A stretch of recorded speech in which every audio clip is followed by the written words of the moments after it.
Buenas Buenas tardes. tardes. Buenas tardes.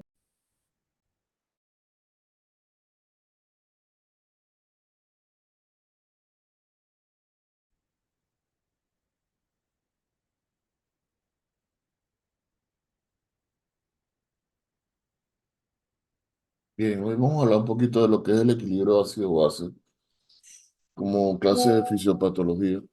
Y vamos en la semana, debemos iniciar ya con la parte cardíaca. La parte cardíaca nos va a tomar las próximas 2 semanas. Es un poquito extensa y después que termine la parte cardíaca, esos son los temas del primer parcial. Generalidades, signos vitales, la parte de neumología y cardio. Aparte de eso, entraría también lo que son el equilibrio ácido-base. Bien, el equilibrio ácido-base para ustedes es bien importante porque es lo que resume o lo que ustedes van a hacer cuando sean internos también o cuando sean médicos. Entonces, las alteraciones del equilibrio ácido-base las vamos a ver siempre. Entonces, tenemos que saber cómo responder a ellas.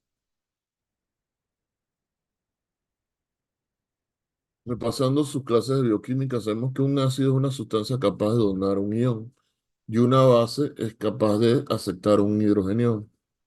Hay sustancias que son amortiguadoras de forma reversible y tiene que haber un equilibrio ácido-base que mantiene la concentración de los hidrogeniones versus lo que es el bicarbonato. El equilibrio ácido-base es de suma importancia porque si hay alteración en el equilibrio ácido-base, hay alteración en lo que es la hemostasia. Y la alteración en la hemostasia altera las reacciones enzimáticas a nivel de lo que es el cuerpo.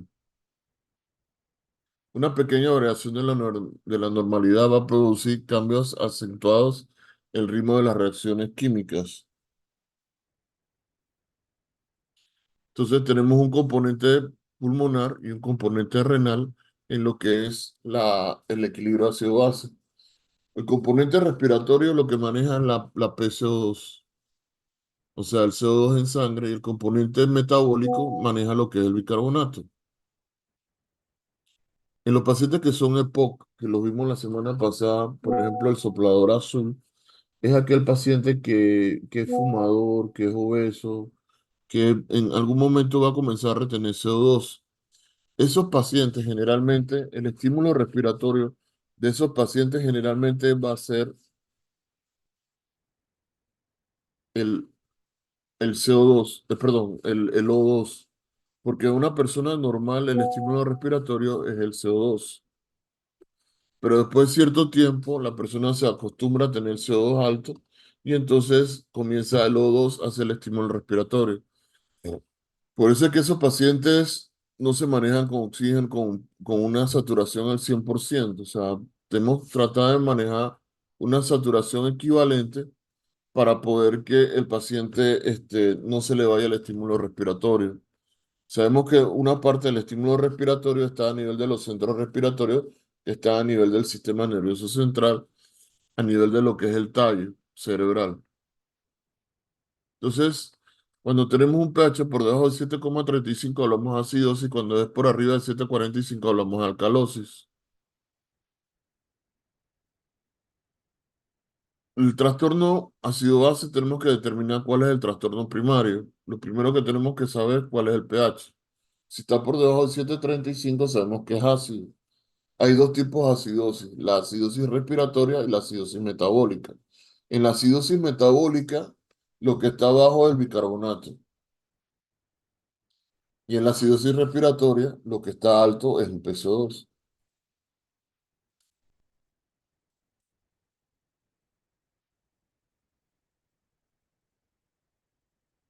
En el trastorno ácido-base, desde el punto de vista de la alcalosis, el pH está por arriba de 7,45 y en la alcalosis metabólica lo que está alto es el bicarbonato y en la alcalosis respiratoria lo que está abajo es el CO2.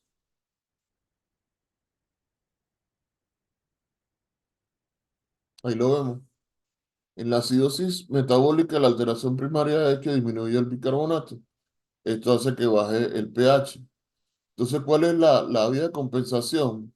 La vía de compensación va a ser que el paciente va a comenzar a hiperventilar para disminuir lo que es el CO2. Entonces, desde el punto de vista semiológico, esa persona va a tener taquipnea, utilización de los músculos respiratorios porque está acidótico. Muchas personas piensan que porque el paciente viene con dificultad respiratoria, utilización de los músculos respiratorios, tirada intercostal, ya ese paciente el problema principal está a nivel del pulmón. Pero a lo mejor ese paciente está perforado, está séptico, está con una insuficiencia renal aguda, que son cosas que te disminuyen lo que es el bicarbonato. Y entonces lo que está haciendo el paciente cuando está hiperventilando es que está tratando de compensar, es que está tratando de compensar la parte metabólica con el CO2 alto. O sea, bajando el CO2 para poder compensar lo que es el bicarbonato bajo. ¿Me entendieron? Casa sola, ¿me entendiste? No entendiste nada. Bueno, más o menos, Pero más o todo poco menos a no, poco. porque viene el parcial Sí, y ahí es la guillotina. O sea, esto se lo tienen que saber bien. Vámonos. Supongamos que el paciente está perforado, tiene una apendicitis perforada y el paciente no fue al médico. Se le perforó el apéndice, no fue al médico, fue después de 4 días y cuando llega al médico llega con un abdomen en tabla y una frecuencia respiratoria en 30. Usted le toma los gases arteriales y tiene un pH de 7.2, un bicarbonato en 12, un pH, un PCO2 en 30. La saturación de ese paciente está en 88 y la presión arterial está en 90-60, ¿verdad? Entonces, ¿cómo está el pH? Casasola, está disminuido, si hay una acidemia. 7.2, ¿verdad? Entonces, Sí, cuando tienes el pH disminuido, lo primero que tienes que buscar es cómo está el bicarbonato. ¿Cómo está el bicarbonato en ese paciente? disminuido, tiene una acidosis metabólica, porque el Tiene una PCO2 acidosis, también tú no sabes si es está, metabólica, bueno, ¿ya?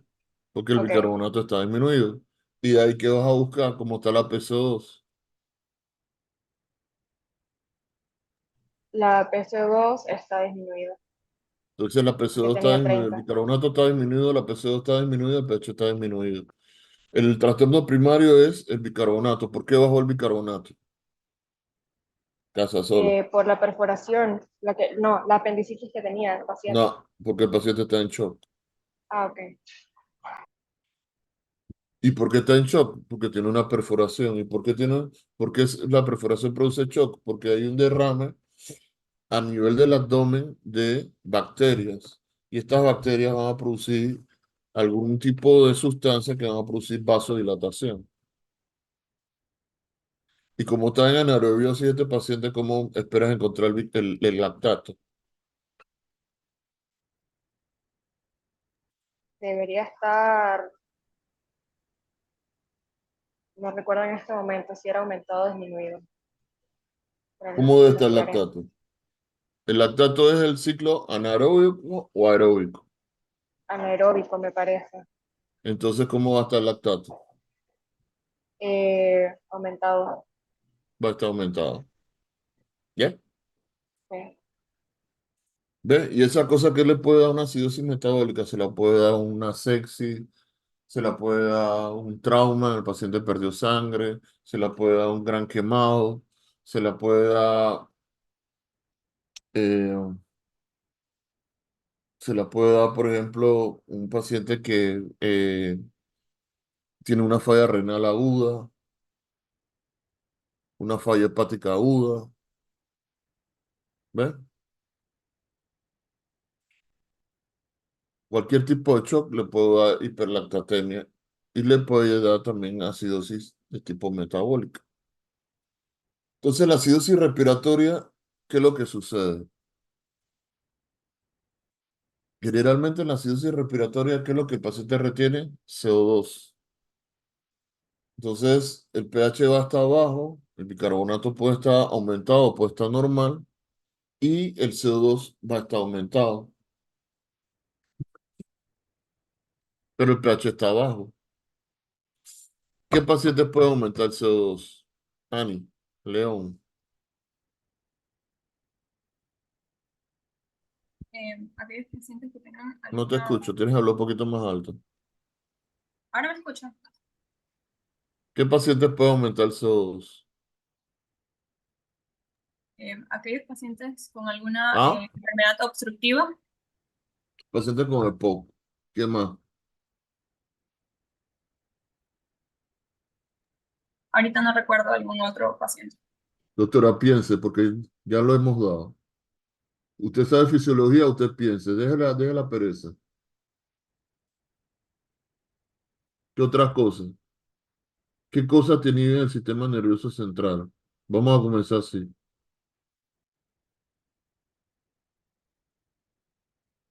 ¿Mm? ¿Qué cosas hacen que usted deje de respirar? Eh, una ¿Ah? lesión, alguna lesión en el tallo cerebral, Sí, puede ser, pero si tienes una lesión en el tallo cerebral vas a estar muerta. ¿Qué otras cosas?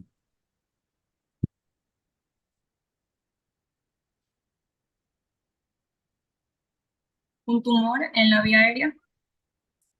Puede ser, pero estamos hablando de arriba, en la cabeza.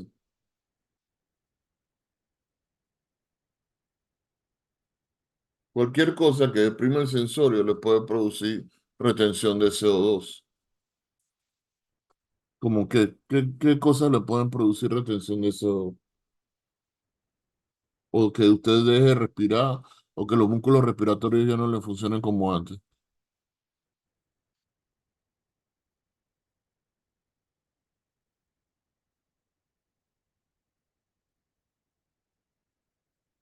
La miastenia gravis podría ser un ejemplo de La dificultad en, miastenia gravis en la cabeza, doctora. no se manifiesta en los ¿Dónde músculos, está la lesión de la miastenia gravis? en el timo, ¿Ah? en el timo. No, para nada. Se puede producir porque el timo puede producir anticuerpos contra los receptores de tal cosa, pero no es el timo.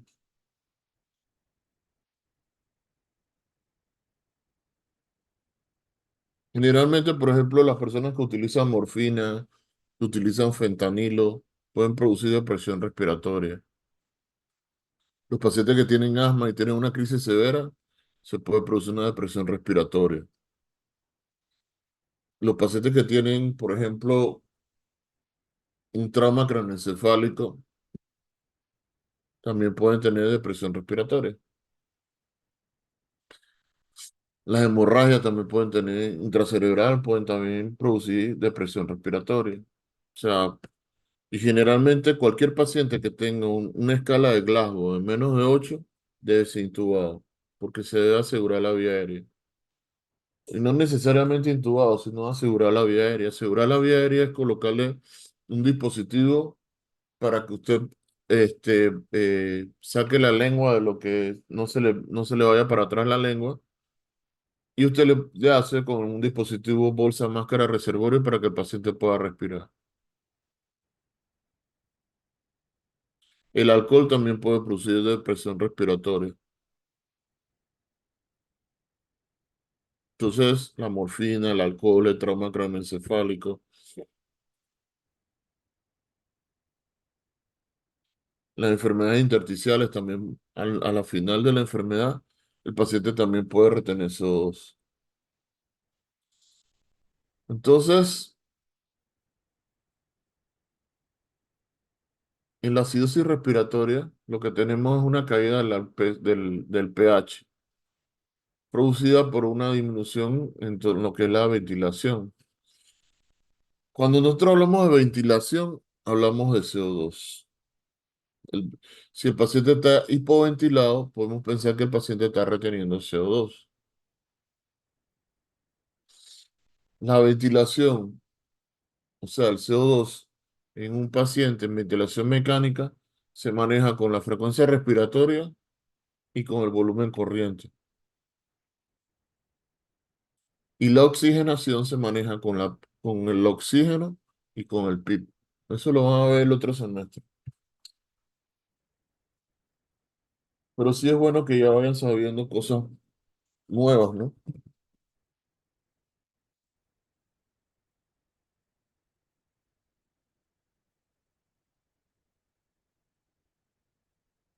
Las causas de acidosis respiratoria, tenemos la obstrucción de la vía aérea, la disminución del estímulo respiratorio, la inhalación del CO2. El paciente va a estar confuso, va a estar ansioso, va a tener asterixis, que es un temblor de reposo en las manos, va a estar somnoliento, va a estar taquicárdico, puede estar sudoroso, hipotenso.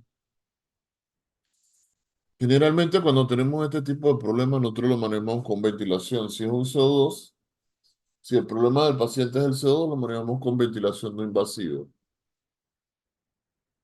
Si el problema del paciente es un trauma, por ejemplo, cráneoencefálico, la ventilación no invasiva en ese paciente no le va a servir. Esos pacientes tenemos que intubarlos.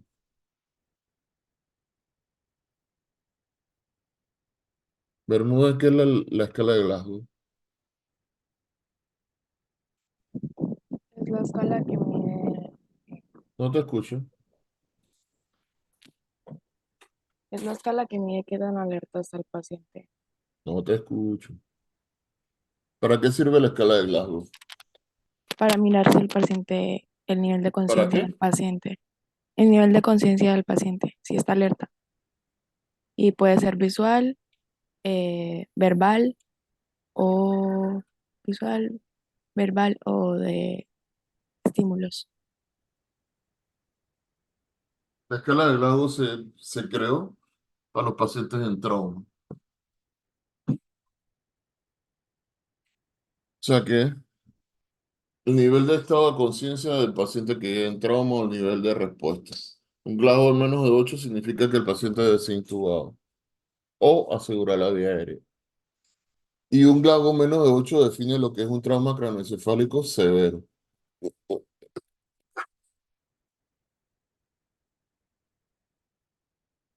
Y en la calosis respiratoria vemos que el CO2 está bajo.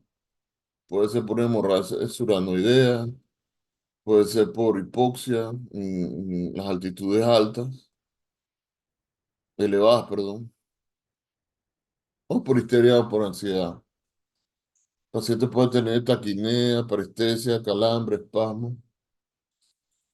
Después viene lo que es la acidosis metabólica. En la acidosis metabólica el pH está bajo, el bicarbonato está bajo y hay un aumento en la producción de los ácidos no volátiles, como por ejemplo el ácido láctico, los ácidos lácticos, los ácidos grasos, los cuerpos cetónicos.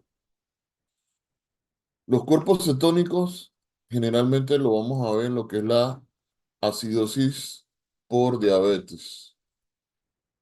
Y lo que nosotros medimos son el beta-hidroxibutirato, el acetato.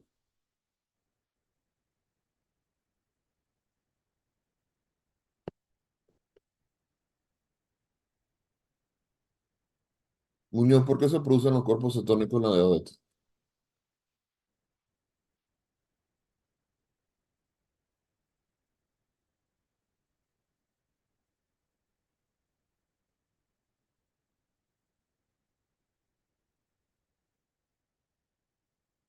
Yo le hablé de la fisiopatología de la diabetes, ¿verdad? Sí, doctor, pero no lo recuerdo en el momento, debo investigarlo.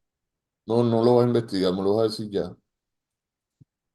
Piensa, usa la inteligencia para pensar. A ver, ¿por qué se produce la diabetes?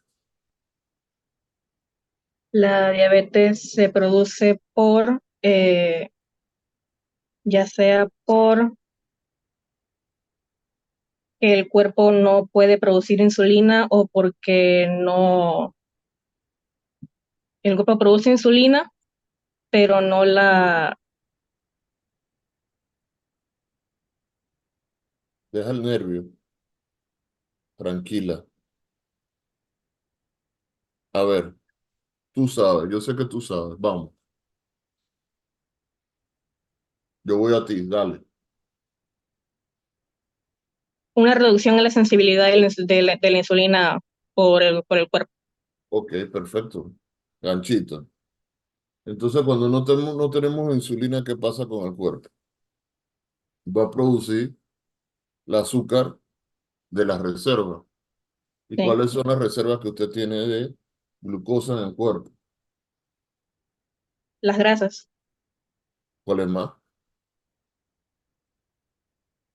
el glucógeno. Ujú. Y entonces, ¿de dónde salen los cuerpos cetónicos? Deja de estar leyendo. No, estoy viendo el teclado porque estoy nerviosa, perdón. Se forma por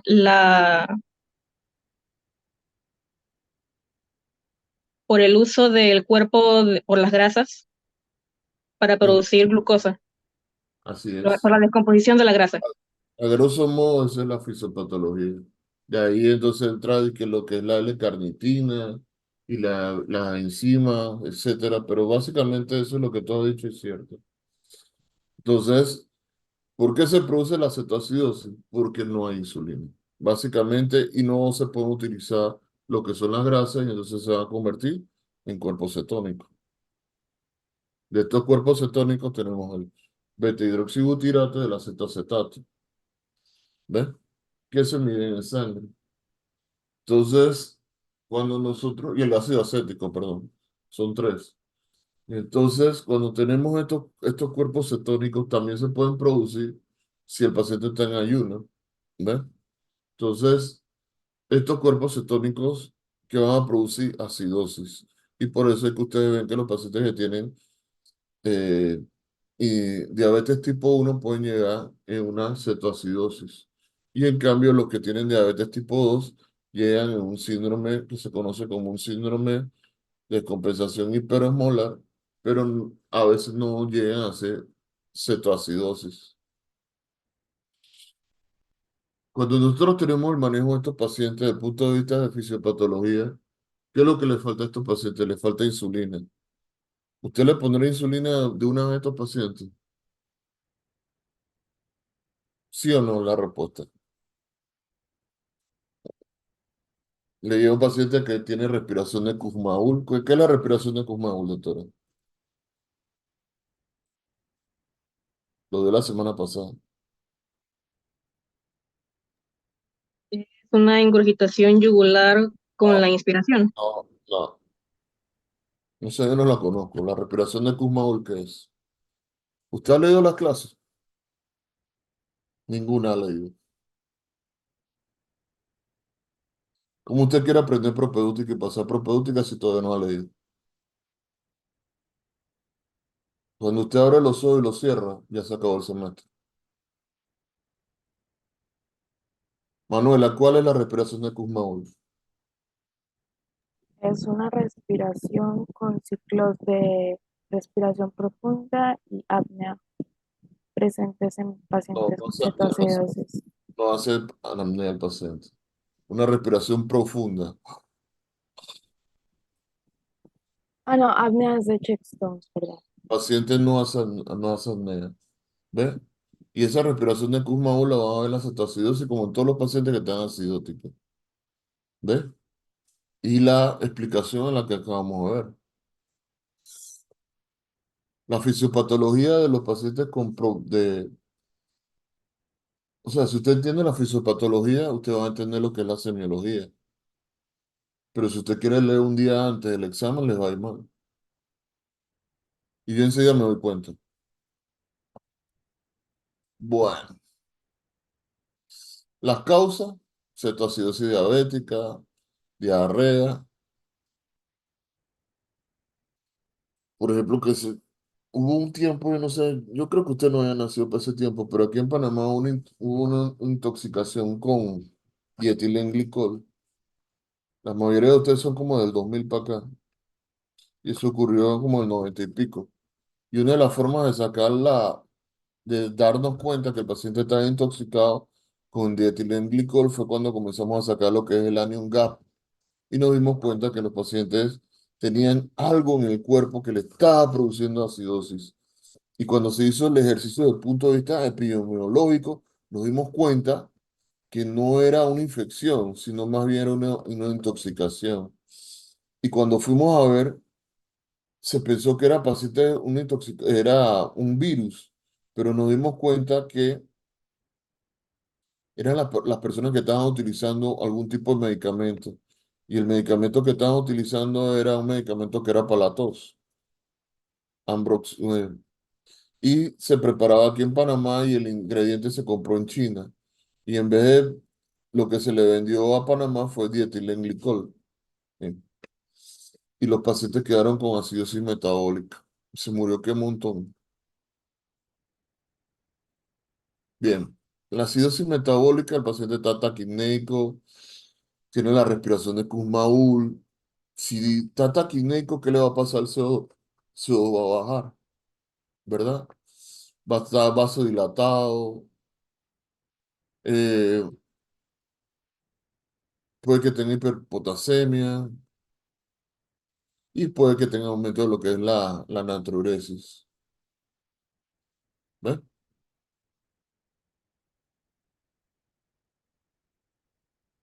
Entonces, cuando tenemos un paciente con una acidosis metabólica, tenemos que calcular lo que es el anion gap, ¿verdad? El anion gap generalmente se calcula este, para ver si hay algún tipo de ácidos endógenos o exógenos que me están aumentando lo que es el anion gap. Entonces, tenemos que, por ejemplo, en la cetoacidosis diabética, el problema es la producción de lo que son los cuerpos cetónicos, el acetacetato, el beta-hidroxibutirato y los ácidos grasos. Eh, También lo podemos ver, los cuerpos cetónicos en los pacientes que hacen ayuno. Y la acidosis láctica la vamos a ver en los pacientes que están en shock, porque están en lo que se conoce como anaerobiosis. También podemos tener el, ¿cómo se llama?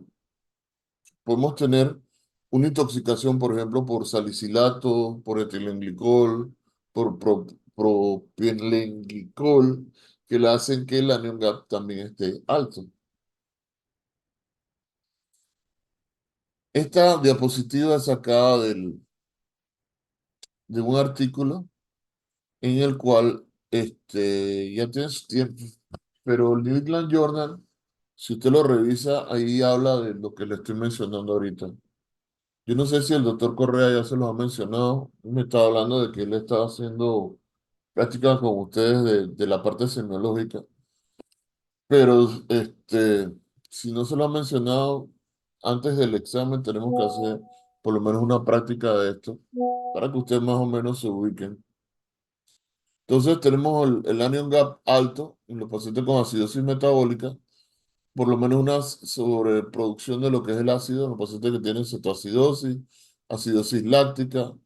Recuerden que el ácido láctico puede estar aumentado por dos cosas, porque está en anaerobiosis el paciente está en shock, termochoc séptico, eh, shock, eh, shock de tipo por sepsis, por isquemia, o la tipo B, y esto es una pregunta que casi siempre se lo hago a los internos, que puede ser porque el paciente está tomando medicamentos como por ejemplo la metformina, la isoniazida, los salicitatos, el etilenglicol, el propileno, el metanol, el dietilenglicol, el paraldehído, o está convulsionando, o tiene cáncer, o está recibiendo medicamentos para el tratamiento del HIV.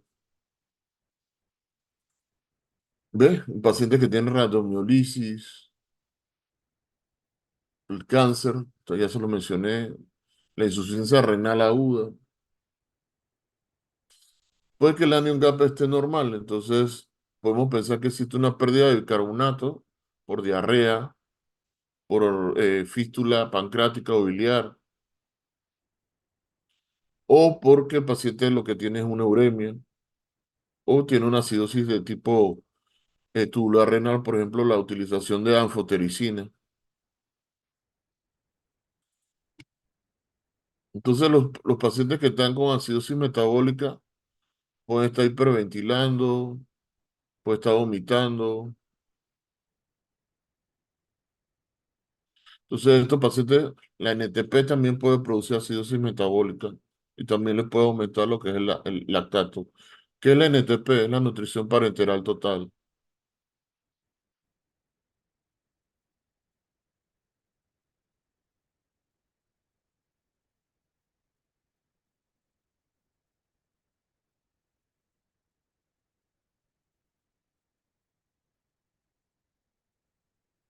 Por ejemplo, cuando nosotros tenemos un paciente que le falta bicarbonato, vemos el bicarbonato muy bajo, nosotros lo que hacemos es que tratamos de reponerle el bicarbonato. ¿Ven? Y también le reponemos agua. Cuando ustedes van a reponer bicarbonato, traten de ponerlo en destroza, porque acuérdense que es bicarbonato de sodio. Cuando le ponen bicarbonato, entonces, si lo ponen en salina, lo que le van a estar metiendo al paciente es sodio. Y yo he aprendido a ponerlo en infusión continua. Eso ha salvado a muchísimos pacientes. En la alcalosis metabólica no es tan común, pero generalmente lo que vamos a ver es que el pH básico, el bicarbonato va a estar alto y la PC2 tiende a aumentar también para tratar de compensar.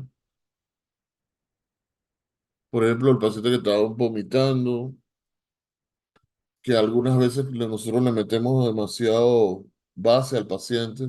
Por ejemplo, si el paciente está en una acidosis metabólica y nosotros comenzamos a tratar de reponer ese bicarbonato y le ponemos demasiado bicarbonato al paciente, o que el paciente viene saliendo, por ejemplo, de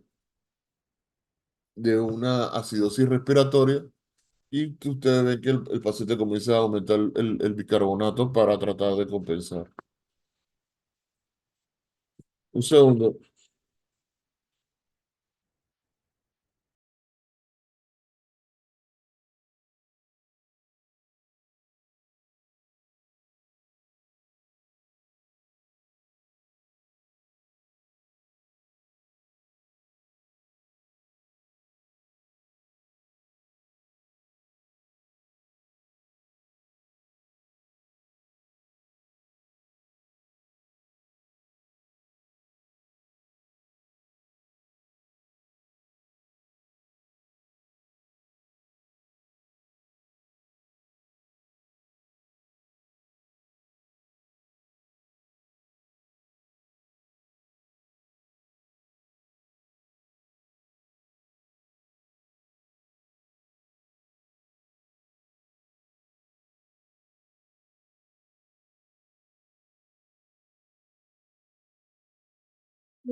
Te disculpen, no, es que ando enredado con, con el 15 años de la bendición.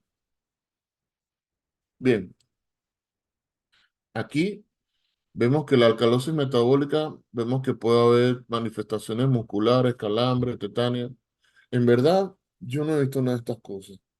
Lo que sí veo que de repente se puede dar lo que son un disque arritmia, la hipofosfatemia, pero así que tetania, calambre, nunca lo he visto. Pero es importante saber que se puede producir y las convulsiones también. ¿Se acuerdan que la semana pasada yo les dije que yo estaba teniendo una paciente que le hicimos un reemplazo valvular? Entonces, ¿cómo yo sabía que esa paciente iba bien?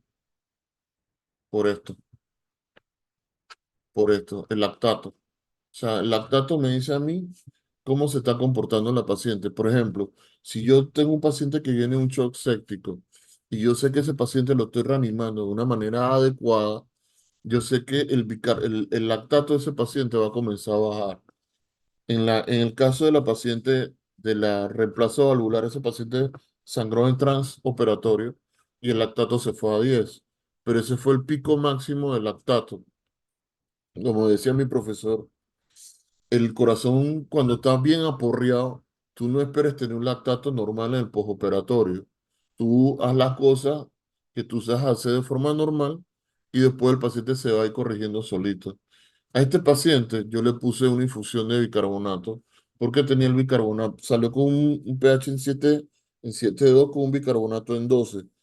Yo sabía que ese paciente necesitaba líquido, necesitaba sangre que ya se le ha puesto y yo me concentré no en meterle más sangre, sino más bien meterle volumen. Y el bicarbonato se fue a 10 y después comenzó a bajar solito, igual que comenzó a pedir menos medicamentos para controlar lo que es la presión. Pero eso más o menos es un ejemplo en vivo de las cosas que nosotros hacemos con los gases arteriales. A veces yo ni siquiera le pido a los médicos los gases arteriales. Los gases arteriales es algo que al paciente le duele muchísimo. Y es una de las pocas pruebas que la persona se va a acordar después de que salió de UCI. ¿Ves? Entonces tratemos de pedirlo si verdaderamente lo necesita. Por ejemplo, si tú quieres saber cuánto es la oxigenación de ese paciente, ya tú tienes la saturación de oxígeno. Y con la saturación, con los oxímetros de pulso, tú sabes que ese paciente tiene una P2 por arriba de 60. Si tú necesitas saber el pH, tú le puedes hacer unos gases venosos. Y ya tú tienes los gases venosos y ahí mismo está el bicarbonato. ¿Ves? O sea, yo en lo particular no lo utilizo mucho. O sea, si lo voy a utilizar es porque yo le mando a poner una línea arterial a los pacientes. Y con la línea arterial me sirve para sacar lo que son las muestras y al mismo tiempo me sirve para medir lo que son los gases arteriales. Pero ustedes van a ver que en algunas rotaciones van a pedir gases arteriales o sea, no por pedirlos, pues porque no todo el mundo entiende la fisiopatología como la entiendo yo, ¿no? Pero si en algún momento pudiésemos hacer otras cosas, pudiésemos hacer unos gases venosos centrales también. Y ya, y con eso ustedes pueden tener las mismas cosas de las que les acabo de mencionar. Bien, cuando tenemos los mecanismos, nosotros tenemos que saber si el paciente está compensado o no está compensado. ¿Ya? A nivel de ustedes, por ejemplo, si tenemos una acidosis metabólica, sabemos que el pH está por debajo de 7,38, 7,35 y el bicarbonato está por debajo de 22. ¿Ya? En una acidosis metabólica, la compensación secundaria va a ser el PCO2, 1,5 por el bicarbonato, más o menos 2.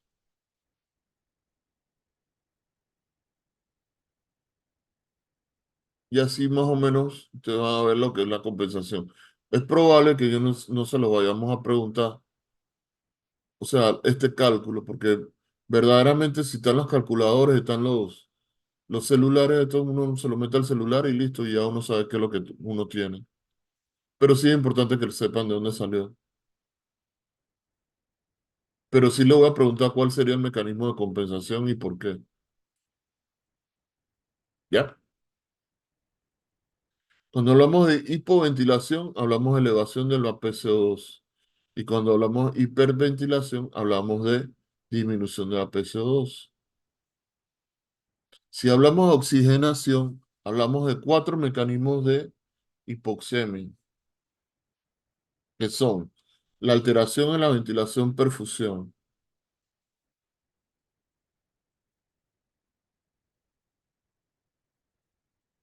Los shunt, que es lo que se produce en los pacientes que tienen SDRA.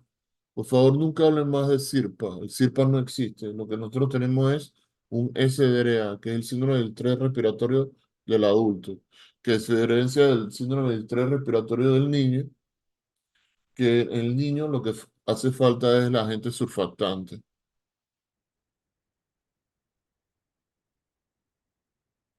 La alteración en la ventilación perfusión, la alteración en la difusión, que es la que van a ver los pacientes que tienen patología de tipo intersticial pulmonar, y el mal de las grandes alturas. El mal de las grandes alturas, hay una disminución en la cantidad de oxígeno a nivel de lo que es la altura. ¿Podemos tener mal de grandes alturas aquí en Panamá? Sí, en las personas que suben al volcán, que suben al volcán, perdón. Entonces vemos que la compensación respiratoria, tenemos una acidosis metabólica, esto baja lo que es el pH, estimula la respiración y baja el CO2. Tenemos una alcalosis metabólica, esto aumenta el pH y eso deprime la respiración y aumenta el CO2.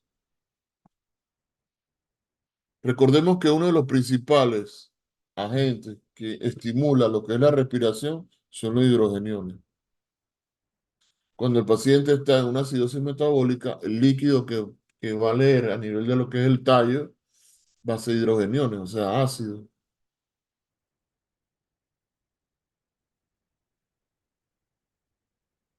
Aquí vemos los mecanismos de compensación renal. Existe una eliminación de lo que es la hidrogenión por lo que es la orina y hay una reabsorción de lo que es el bicarbonato. Sobre todo cuando los pacientes tienen hipoventilación de tipo alveolar. Adrián, y cuando hablamos de hipoventilación alveolar, ¿a qué nos referimos? Creo que es, Espérate un tiene, segundo, Adrián, que se fue la bocina.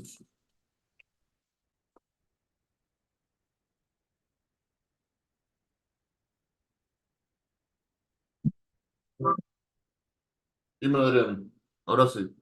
no hay una ventilación para mantener la presión No, de cuando hablamos de hipoventilación alveolar, ¿a qué nos referimos? El término hipoventilación alveolar, ¿a qué se refiere? que la ventilación es insuficiente. No, doctora, yo se lo dije hace un momento. Mm. Ajá, sería la elevación de la presión de CO2. Cuando hablamos de hiperventilación alveolar, hipoventilación alveolar. ¿Ya? Mucha gente dice, los pulmones están hipoventilados. Eso no es un término ni propedéutico ni fisiológico adecuado.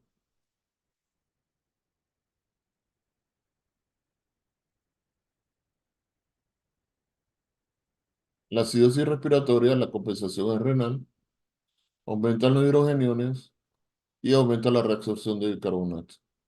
¿Ya?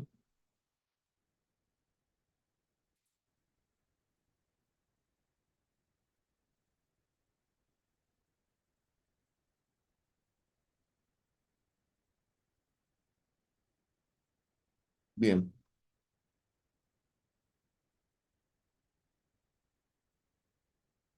Queda pendiente que ustedes calculen lo que es el anion gap.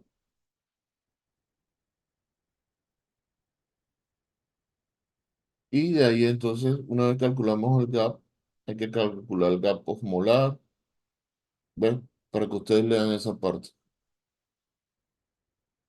El anion gap, que es lo que te ven arriba, aquí es igual,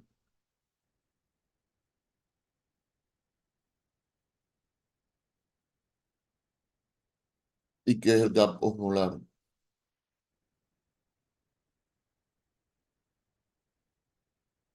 Este artículo es bueno para ustedes, que ustedes lo lean. Es el artículo que está en New England que le habla de todas las cosas que yo les acabo de decir. Una clase bastante sencilla que habla sobre todas las cosas que nosotros tenemos que saber y cuáles son los mecanismos de compensación y cuál es la respuesta que ustedes tienen que esperar. Sobre todo en la acidosis metabólica y en la acidosis respiratoria, que es las cosas que nosotros más vemos. Ahí sí deberían saberse cuál es el mecanismo de compensación y cómo se calcula.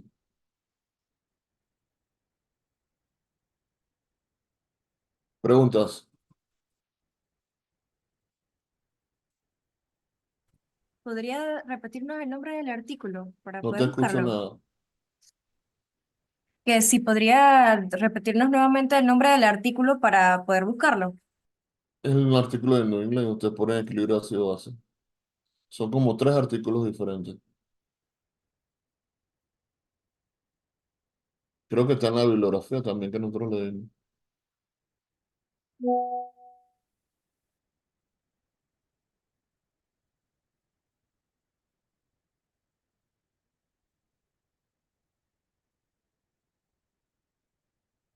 Bien, aquí vemos, por ejemplo, el paciente tiene una acidemia, ¿no?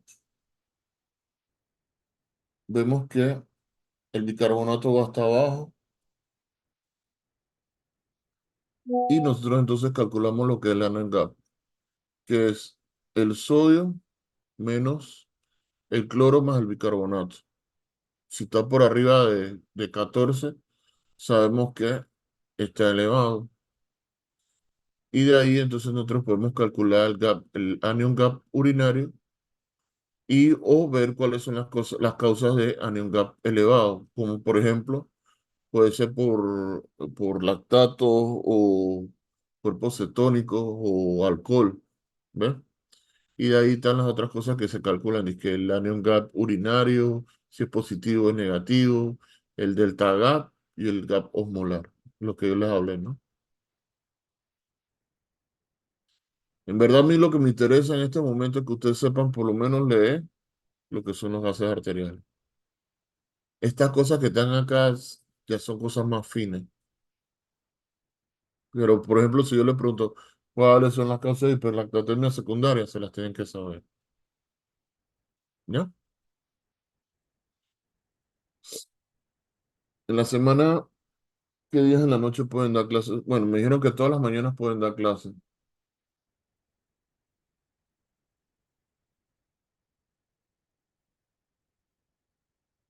¿Y en las tardes qué día pueden dar clases ustedes? Los jueves, doctor. Los jueves. Ah, bien. ¿Y los lunes? Los lunes también. Ujú.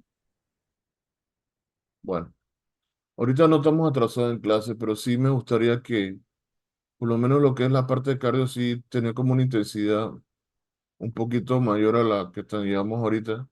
Porque ahorita llevamos las clases bastante suaves, pero ahorita que comenzamos a cardiología sí tiene que haber como un seguimiento y también el compromiso que ustedes lean, ¿no? Si yo le estoy hablando y ustedes no entienden lo que yo le estoy diciendo, o tienen que saber cosas que ya yo les he mencionado, es por gusto que sigamos hablando, ¿no?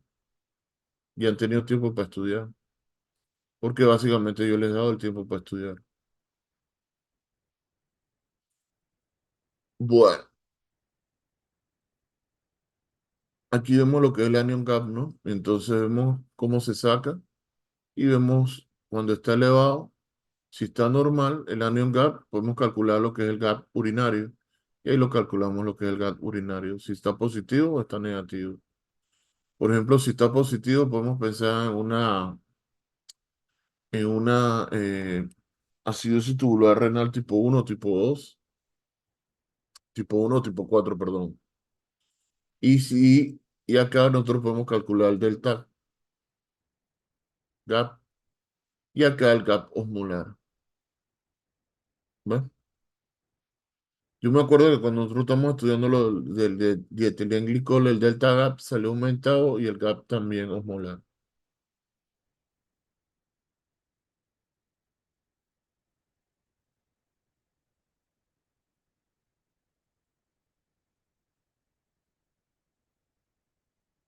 ¿Listo, pues?